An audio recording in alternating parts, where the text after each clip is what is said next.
ആത്മാവിൻ രക്ഷകനാനന്ദദായകൻ ഹല്ലേലൂയ മഹത്വം.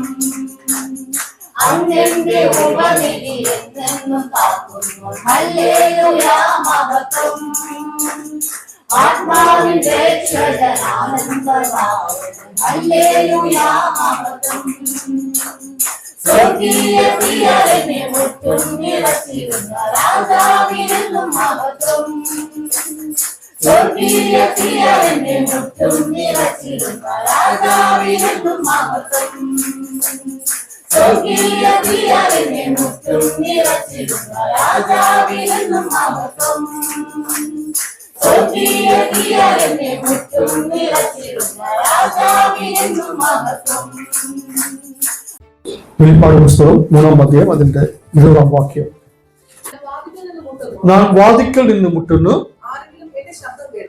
ആരെങ്കിലും എന്റെ ശബ്ദം കേട്ട് വാതിൽ തുറന്നാൽ ഞാൻ അവന്റെ അടുക്കൽ ചെന്ന് അവനോടും അവൻ എന്നോട് കൂടെ അത്താഴം കഴിക്കും. ദൈവത്തിന്റെ വചനം പറയുന്നത് ഞാൻ വാതിക്കൽ നിന്ന് മുട്ടുന്നു. ആരാണ്? നമ്മൾ ഈ വാക്യം കേൾക്കുമ്പോൾ അറിയാം, ഓക്കെ, വാതിക്കൽ നിന്ന് മുട്ടുന്നത് ആരാണ് പറഞ്ഞാൽ യേശുവാണ്, നമുക്കറിയാം.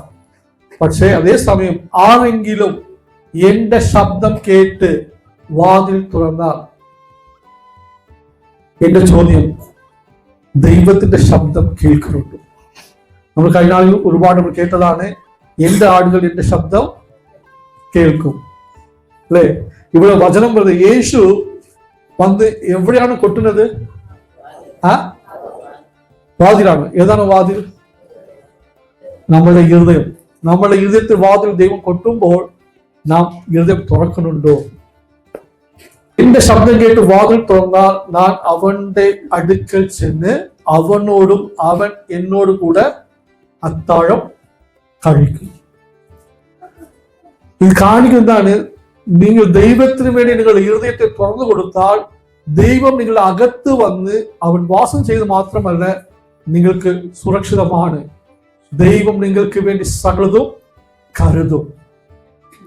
നിങ്ങൾക്ക് വേണ്ടി എല്ലാം കാൽവരി ക്രൂശിൽ ചെയ്ത് സകലതും ചെയ്ത് കഴിഞ്ഞു. പാപത്തിന് വിടുവിക്കുവാൻ, നമ്മുടെ ശാപത്തിന് വിടുവിക്കുവാൻ, നമ്മുടെ ദാരിദ്ര്യം മാറുവാൻ, നമ്മുടെ ശാപം മാറുവാൻ, നമ്മുടെ രോഗം മാറുവാൻ കർത്താവ് എന്ത് ചെയ്ത്? സകലതും കാൽവരി ക്രൂശിൽ അവൻ ചെയ്ത് കഴിഞ്ഞു. അതുകൊണ്ട് കർത്താവ് പറഞ്ഞ് സകലതും നിവൃത്തിയായി. കർത്താവ് എന്തിനു വേണ്ടി ഈ ഭൂമിയിൽ വന്നോ അത് കർത്താവ് ചെയ്ത് കഴിഞ്ഞു. ഇനി നാം ചെയ്യേണ്ടത് എന്താണ്? നാം ദൈവത്തെ എല്ലായ്പ്പോഴും നമ്മുടെ അകത്ത് വാസം ചെയ്യുന്നുണ്ടോ മാത്രമേ നാം ഉറപ്പ് വരുത്തണം. നമ്മുടെ ജീവിതത്തിൽ പാപമുണ്ടെങ്കിൽ ദൈവത്തിന്റെ ആത്മ ഒരിക്കലും വസിക്കത്തില്ല. നാം ദൈവത്തിന്റെ കൽപ്പന നാം ലംഘിക്കുമ്പോൾ ദൈവത്തിന്റെ ആത്മ പോകും. നാം ദൈവത്തിന്റെ വചനത്തിന് നാം ആദ്യ സ്ഥാനം കൊടുത്തില്ലെങ്കിൽ ദൈവത്തിന്റെ പരിശുദ്ധാത്മ നമ്മുടെ അകത്ത് ഒരിക്കലും വാസം അല്ലെങ്കിൽ പാർക്കുവാൻ ഇടയാകത്തില്ല. ദൈവത്തിന്റെ വചനം നാം അതിന് കൊടുക്കാൻ വേണ്ടി മുഴുവൻ പ്രാധാന്യം കൊടുക്കുമ്പോൾ മാത്രമേ ദൈവത്തിന്റെ ആത്മാവ് നമ്മളിൽ അകത്ത് പാർക്കും. പറഞ്ഞ് മനസ്സിലാവുക? അപ്പോ വചനം അത് എന്റെ ശബ്ദം കേട്ട് വാതിൽ തുറന്നാൽ ഞാൻ അവന്റെ അടുക്കൽ ചെല്ലും, ഞാൻ അവനോട് അത്താഴം കഴിക്കും, അവൻ എന്നോട് അത്താഴം കഴിക്കും. അതിന്റെ അർത്ഥം ദൈവം നമ്മുടെ കൂടെ ഉണ്ടെങ്കിൽ അവൻ നമുക്ക് സമാധാനം നൽകും, സന്തോഷം പകരും, നമ്മുടെ ആവശ്യങ്ങൾ അവൻ കരുതും. ഈ ലോകത്തെ നിർമ്മിച്ച ദൈവം നമ്മുടെ അകത്ത് വാസം ചെയ്യണമെന്നാണ് ദൈവം ആഗ്രഹിക്കുന്നത്.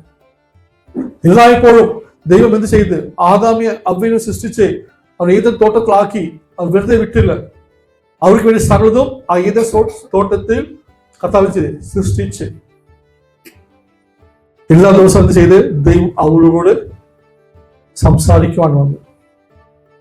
ഇന്നും ദൈവം ആഗ്രഹിക്കും തന്റെ മക്കളോട് ദൈവം സംസാരിക്കണം.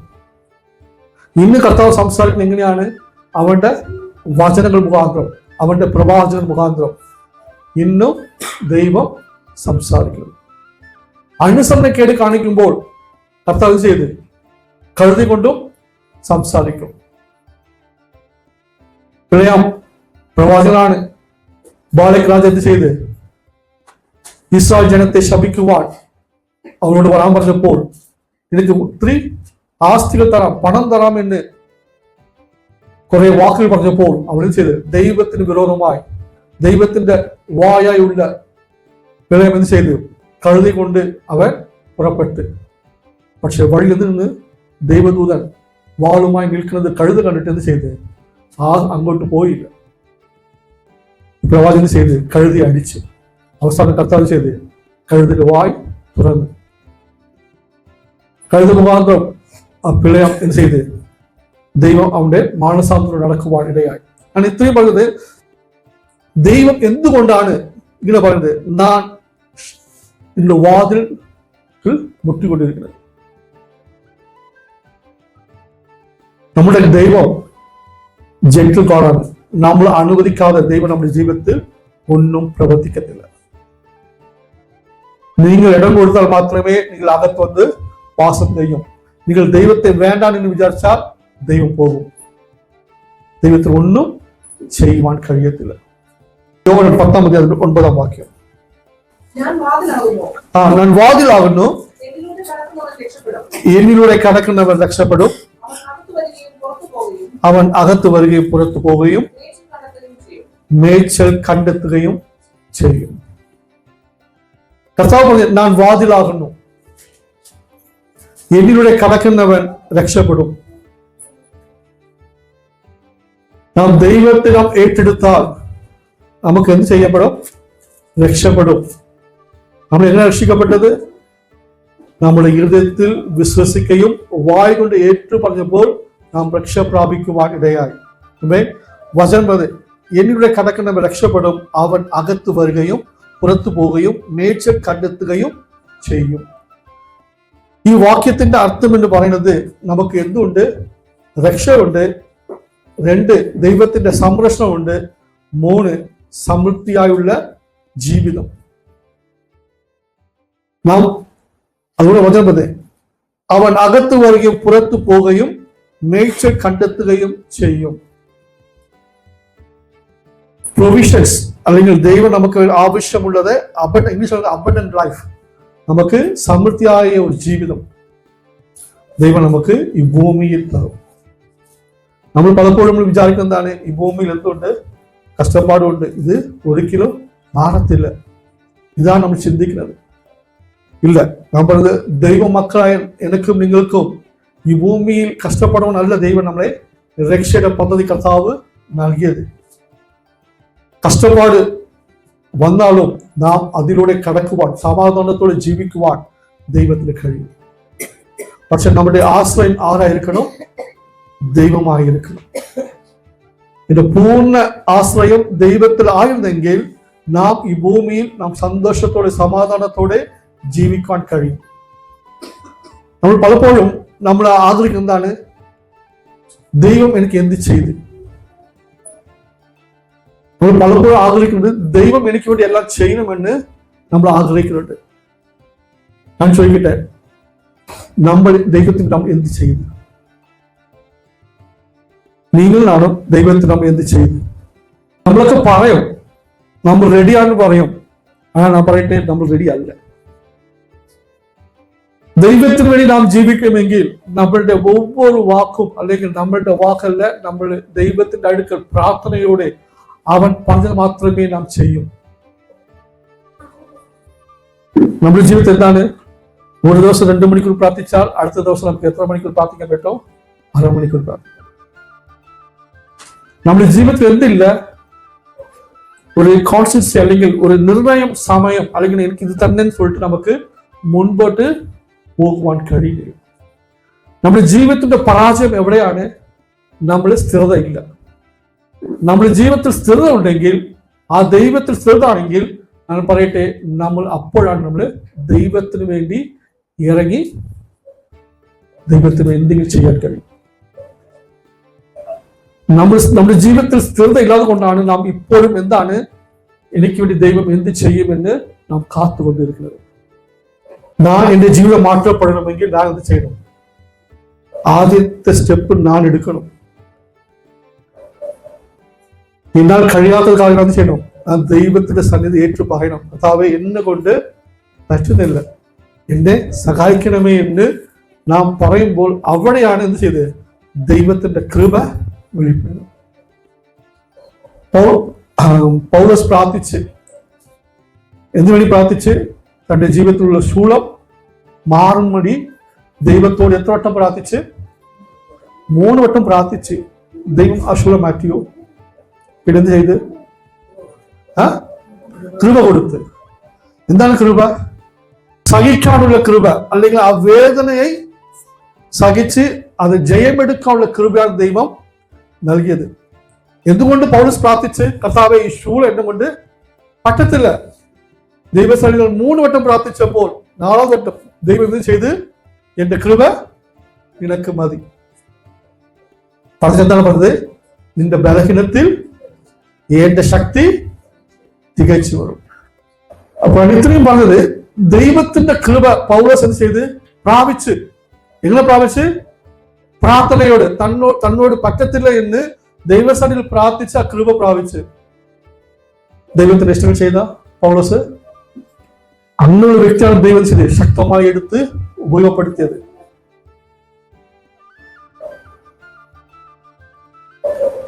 സുവിശേഷം എങ്ങോട്ട് പോകണം അറിയത്തില്ല, പ്രാർത്ഥിച്ച്. പിന്നെ ഒരു സ്ഥലത്ത് വാചകം സുവിശേഷം വാതിൽ തുറന്നു കിട്ടി, പക്ഷെ ദൈവം ചെയ്ത് അവിടെ പോകണ എന്ന് തടഞ്ഞു. പിന്നെ എന്ത് ചെയ്ത്? മാസിഡോണിയ പറഞ്ഞ ഒരു വ്യക്തി ഞങ്ങൾ ഇങ്ങോട്ട് വരണമേ എന്ന് സ്വപ്നം കണ്ടപ്പോൾ ദൈവം അങ്ങോട്ട് പോകാൻ പറഞ്ഞെന്ന് അവൻ അങ്ങോട്ട് പോയി. ഇത്രയും പറഞ്ഞത് നമ്മുടെ ജീവിതം നാം എന്ത് ചെയ്യണം? സ്ഥിരതപ്പെടുത്തണം, സ്ഥിരതയാക്കണം. നമ്മൾ ഒരു ദിവസം 3 നേരം ആഹാരം കഴിക്കുന്നുണ്ട് കൃത്യസമയത്ത്, അല്ലെങ്കിൽ നമ്മൾ ഒരു 9 മണിക്ക് നമ്മൾ രാവിലത്തെ കാപ്പി കുടിക്കുന്നുണ്ട്, ഉച്ചയ്ക്ക് നമ്മൾ 2 മണിക്ക് ഭക്ഷണം കഴിക്കുന്നുണ്ട്, പിന്നെ വൈകിട്ട് നമ്മൾ ചിലപ്പോൾ സ്നാക്സോ അല്ലെങ്കിൽ ചായ കുടിക്കുന്നുണ്ട്, രാത്രി നമ്മൾ 8 മണിക്കെങ്കിലും നമ്മൾ നമ്മുടെ രാത്രി ഭക്ഷണം നമ്മൾ കഴിക്കുന്നുണ്ട്. ഒരു ദിവസം നമുക്ക് 3 നേരം കുറഞ്ഞ ഭക്ഷണം നമ്മൾ ഈ ശരീരത്തിന് വേണ്ടി നാം ഭക്ഷണം കഴിക്കുമ്പോൾ നാം പറയട്ടെ, നമ്മുടെ ജീവിതത്തിൽ ചെയ്യണം, നമ്മൾ ആത്മീയമായി നമ്മൾ ബലപ്പെടുവാൻ, വളരുവാൻ ദൈവത്തിന്റെ വചനം നാം എന്ത് ചെയ്യണം? വായിക്കണം. അതിന് കൊടുക്ക വേണ്ടിയ പ്രാധാന്യം നമുക്ക് കൊടുക്കണം. പ്രാർത്ഥനയ്ക്ക് നാം എന്ത് ചെയ്യണം? പ്രാധാന്യം കൊടുക്കണം. ചിലപ്പോൾ നിങ്ങൾ ജോലിയായിരിക്കും, നിങ്ങൾ അതിരാവിലെ എണീക്കുക, പ്രാർത്ഥിക്കുക. നമുക്ക് സമയമുണ്ട്, രാത്രി അല്ലെങ്കിൽ ജോലി കഴിഞ്ഞ് വന്നാലും പ്രാർത്ഥിക്കാം. അങ്ങനെ നിങ്ങൾ ജീവിതത്തിൽ ഒരു സ്റ്റെപ്പ് നിങ്ങൾ എടുത്തു വെച്ചാൽ ഞാൻ പറയട്ടെ, ദൈവം നിങ്ങളെ സഹായിക്കും. നിങ്ങൾ എത്രത്തോളം ദൈവത്തോട് അടുക്കാൻ പറ്റുമോ അത്രത്തോളം ദൈവത്തോട് അടുക്കുമെങ്കിൽ ദൈവം നിങ്ങളോട് അടുത്തു വരും. യാക്കോബ് ലേഖനത്തിൽ കർത്താവ് പറയുന്നതാണ്, യാക്കോബ് ലേഖനത്തിൽ ദൈവത്തിന്റെ വചനം പറയുന്നത് എന്താണ്? ദൈവത്തോട് അടുത്ത് ചെല്ലുവീൻ, എന്നാൽ അവൻ നിങ്ങൾ അടുത്ത് വരും. നമ്മളാണ് ആദ്യത്തെ സ്റ്റെപ്പ് എടുത്ത് വെക്കേണ്ടത്. നാം എത്രത്തോളം ദൈവത്തിന് വേണ്ടി നാം സ്റ്റെപ്പ് എടുത്ത് വെക്കുന്നുണ്ടോ അത്രത്തോളം ദൈവത്തിന്റെ കൃപയും നമുക്ക് ലഭിക്കുവാൻ ഇടയാകും. വായിക്കാം മത്തായിയുടെ സുവിശേഷം 22-ാം അധ്യായം 1 മുതൽ 14 വാക്യങ്ങൾ. ഒരു രാജാവ് ഇത് ചെയ്ത് ഒരു കല്യാണ സദ്യ ഒരുക്കി വിളിക്കപ്പെട്ട അനേക ദാസന്മാർ ഇത് ചെയ്ത് തന്റെ വിളിച്ചു. വചനം പറയുന്നത് അവർക്കോ വരുവാൻ മനസ്സില്ല. ഇതല്ലേ നമ്മുടെ ജീവിതത്തിലും പലപ്പോഴും നമുക്ക് എന്തില്ല? മനസ്സില്ല. പ്രാർത്ഥിക്കാൻ മനസ്സില്ല, ബൈബിൾ വായിക്കാൻ മനസ്സില്ല, ഫോൺ വിളിക്കാൻ മനസ്സില്ല. നമുക്ക് പലപ്പോഴും എന്തില്ല? മനസ്സില്ല. എന്തുകൊണ്ടാ മനസ്സില്ല? നമ്മുടെ ജീവിതത്തിൽ എന്തില്ല? താല്പര്യങ്ങൾ നഷ്ടപ്പെട്ടുകൊണ്ടിരിക്കുന്നത്. മനസ്സിലെന്ന് പറഞ്ഞാൽ നമ്മുടെ ജീവിതത്തിൽ ദൈവമായിട്ടുള്ള ബന്ധത്തിൽ എനിക്ക് താല്പര്യമില്ല, അത് നഷ്ടപ്പെട്ടുകൊണ്ടിരിക്കുക. അതിന്റെ അർത്ഥം ഞാൻ പിന്മാറി പോയിക്കൊണ്ടിരിക്കുന്നതാണ് അതിന്റെ സൂചന. ഞാൻ പറയുന്നത് മനസ്സിലാണ്ടോ? നമുക്ക് ദൈവത്തിന്റെ കാര്യത്തിൽ നമുക്ക് മനസ്സില്ലെന്ന് പറഞ്ഞാൽ അതിന്റെ അർത്ഥം എനിക്ക് ദൈവത്തോട് താല്പര്യമില്ല. ദൈവത്തിന്റെ ആ സ്നേഹം എന്റെ ജീവിതത്തിൽ എന്തായി? തണുത്തുപോയി, വിശ്വാസം തണുത്തുപോയി. അതുകൊണ്ട് എന്റെ ജീവിതത്തിൽ എന്തില്ല, പ്രാർത്ഥനയ്ക്ക് മനസ്സില്ല, ബൈബിൾ വായിക്കാൻ മനസ്സില്ല. അത് കാണിക്കുന്നത് ഞാൻ ഒരു പിന്മാറ്റ ജീവിതത്തിലാണ്. വചനം അവർക്കോ കല്യാണത്തിന് ക്ഷണിച്ചവരെ വിളിക്കേണ്ടത് ദാസന്മാരെ പറഞ്ഞയച്ചു, അവർക്കോ വരുവാൻ മനസ്സില്ല. അവർക്ക് മനസ്സിലുമ്പോൾ നമുക്ക് എന്തില്ല, പലപ്പോഴും നമ്മുടെ ജീവിതത്തിലും മനസ്സില്ല. നമ്മൾ ഉപവാസ പ്രാർത്ഥന വെച്ചാൽ നമുക്ക് പറയാൻ നമുക്ക് എന്തില്ല, മനസ്സില്ല. അത് കാണിക്കാൻ നമുക്ക് താല്പര്യമില്ല. ഞാൻ ഇത്രയും പറഞ്ഞത് മനസ്സില്ല നമ്മൾ പോകുന്നത്. ഞാൻ പറയട്ടെ, നമ്മുടെ ജീവിതത്തിൽ ഇത് തുടക്കമാണ്, നിങ്ങൾക്ക് അറിയത്തില്ല. ഇത് കുറച്ച് നാളുകൾ, കുറച്ച് വാരങ്ങൾ അല്ലെങ്കിൽ കുറച്ച് മാസങ്ങൾ കഴിയുമ്പോൾ നമുക്ക് അറിയാൻ കഴിയും, ഞാൻ ദൈവത്തെ വിട്ട് എവിടെയോ പോയിട്ടുണ്ട്. ഒറ്റ ദിവസം കൊണ്ട് നമുക്കിത് അറിയാൻ കഴിയത്തില്ല. ചില നാളുകൾ, ചില വാരങ്ങൾ, ചില മാസങ്ങൾ, ചില വർഷങ്ങൾ എടുക്കുമ്പോൾ അറിയാം എനക്കും ദൈവമായിട്ടുള്ള ബന്ധം അകന്നുപോയി. നമ്മുടെ സ്വഭാവങ്ങൾ മാറ്റം വരും, നമ്മുടെ ജീവിതം തകരുമറിയും. ഇതിനുള്ള സാഹചര്യത്തിൽ നമുക്ക് പ്രാർത്ഥിക്കാൻ പറ്റത്തില്ല. ഇതുകൊണ്ട് നമുക്ക് മനസ്സില്ലാതെ കൊണ്ട് നമ്മുടെ ജീവിതത്തിൽ സകലതും നഷ്ടപ്പെടുവാനിടയായി. നമ്മുടെ ആത്മീയ ജീവിതത്തിൽ ഞാൻ പറയട്ടെ, ചിലപ്പോൾ പ്രതികൂലം വരും. നിങ്ങൾ വിട്ടുകൊടുക്കരുത്. നിങ്ങൾ ഉടനെ ദൈവത്തിന്റെ വചനം എടുക്കുക, വായിക്കുക, ധ്യാനിക്കുക. അവൻ നിങ്ങളെ ബലപ്പെടുത്തും. വചനമാണ് ജീവനുള്ളത്. നമ്മൾ അതിൽ നിന്ന് നമ്മൾ വേർപെടുത്തുവാൻ ആർക്കും കഴിയത്തില്ല, വിശ്വാസം പോലും കഴിയത്തില്ല. ஆனால் നമുക്ക് നമ്മളെ തന്നെ നശിപ്പിക്കുവാൻ കഴിയും. ഓക്കെ, ഇവിടെ தெரியுமா, അവർക്ക് ഒരുപാട് മനസ്സില്ല. പിന്നെ എന്ത് ചെയ്തു? നാലാം വാക്യം,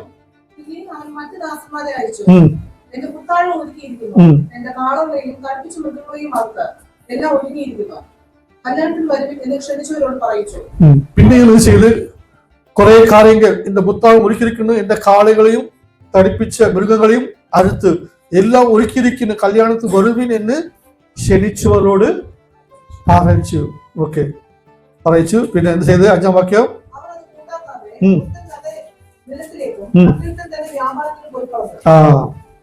അഞ്ചാം വാക്യം എന്താണത്?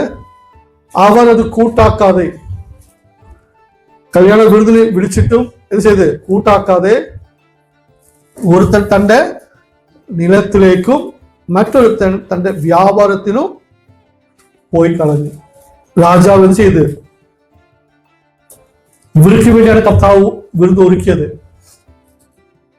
ആർക്ക് വേണ്ടിയാണ്? ക്ഷണിച്ചവർക്ക് വേണ്ടിയാണ് കർത്താവ് വിരുന്ന് ഒരുക്കിയത്. ആ വിരുന്ന് ഒരുക്കിയിട്ടും കർത്താവ് വിളിച്ചപ്പോൾ അവർക്ക് വരുവാൻ മനസ്സില്ല. ഇപ്പൊ എന്ത് ചെയ്ത്? മറ്റവർ നിലത്തെ അല്ലെങ്കിൽ നിലം മേടിക്കാനായിട്ട് കടന്നുപോയി, ചിലർ വ്യാപാരത്തിനായി കടന്നുപോയി.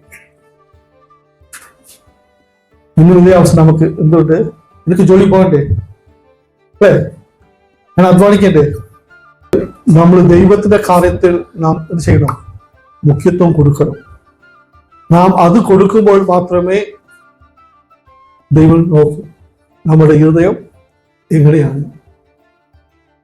നാം ദൈവത്തിന്റെ കാര്യത്തിൽ നമ്മളെല്ലാം ഒഴിവും പറഞ്ഞിട്ട്, പക്ഷെ നമുക്ക് മറ്റു കാര്യത്തിൽ നമുക്ക് ഇമ്പോർട്ടൻസ് കൊടുക്കുമ്പോൾ അവിടെയാണ് നമ്മുടെ ഹൃദയങ്ങളെ കർത്താവ് നോക്കുന്നത്. ഓക്കെ, അവർ അത് കൂട്ടാക്കാതെ ഒരുത്തൻ തന്റെ നിലത്തിലേക്കും മറ്റൊരുത്തൻ തന്റെ വ്യാപാരത്തിനും പോയി കളഞ്ഞു. ശേഷമുള്ളവർ ശേഷമുള്ള അവന്റെ ദാസന്മാരെ പിടിച്ച് അവമാനിച്ച് കൊണ്ടു കളഞ്ഞു. ഓക്കെ, രാജാവ് എന്ത് ചെയ്തു? ഏഴാം വാക്യം,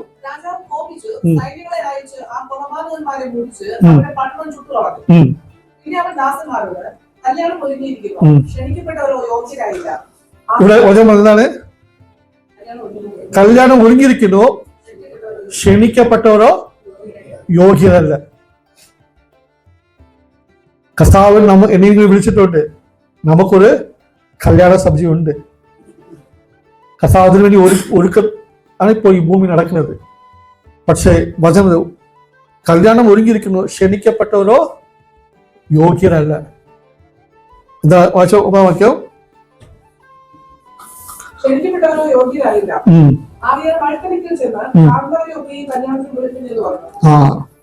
കർത്താവ് പറഞ്ഞു എന്ത് ചെയ്ത്? വാഴിയിലുള്ളവർ എന്ത് ചെയ്ത്?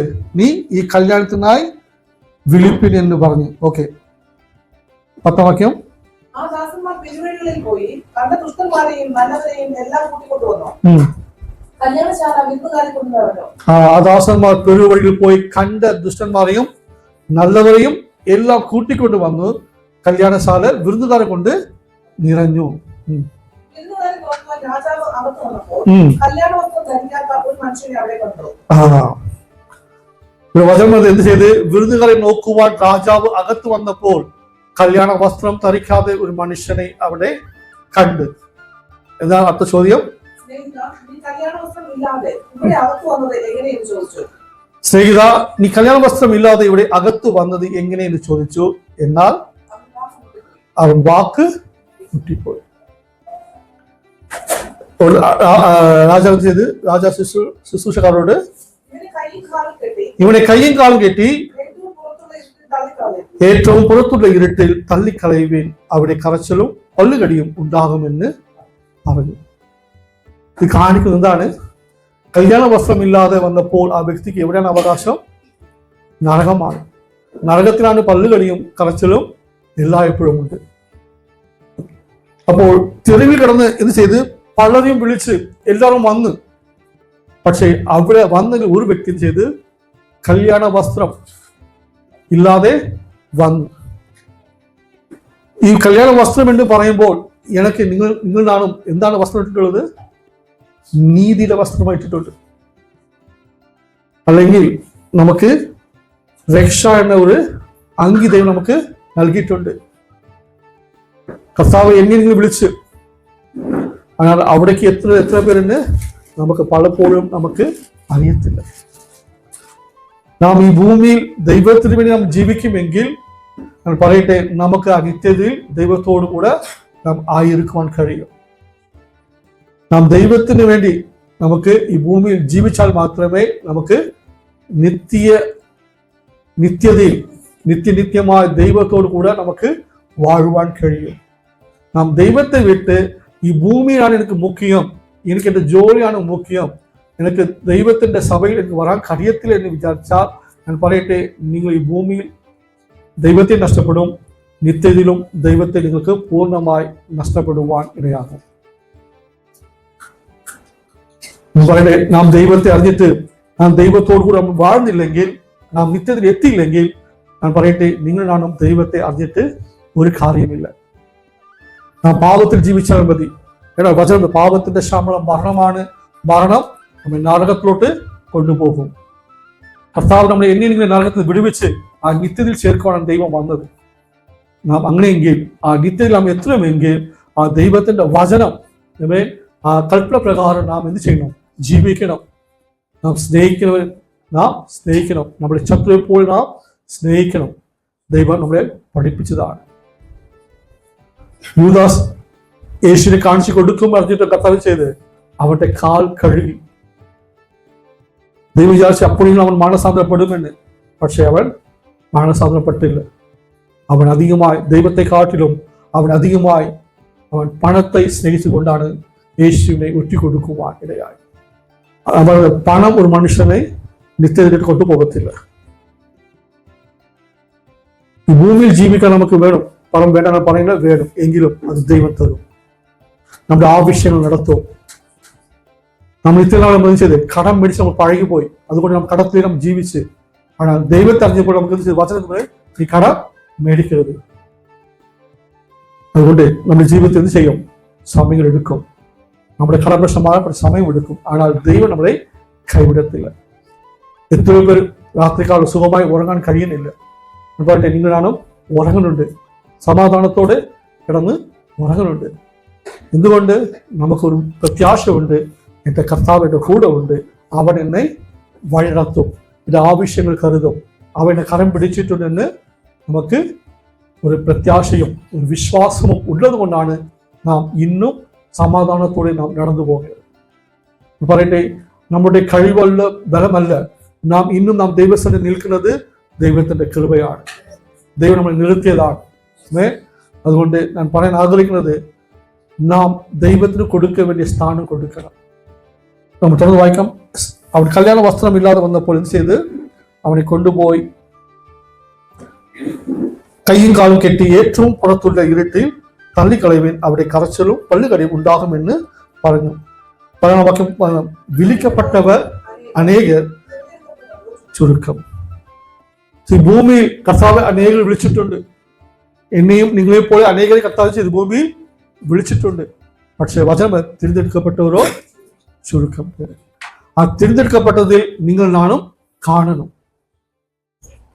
നാനും കാണണം, നിങ്ങളും കാണണം. കർത്താവ് അനേകരെ വിളിച്ചു. പലരും തങ്ങളുടെ സ്വയ ഇഷ്ടം വഴി ജീവിക്കുന്നുണ്ട്. എന്നാൽ തിരഞ്ഞെടുക്കപ്പെട്ട ചിലരായി നിങ്ങൾ നാം ജീവിച്ചാൽ നമുക്ക് ആ നിത്യത ഉറപ്പാക്കുവാൻ കഴിയും.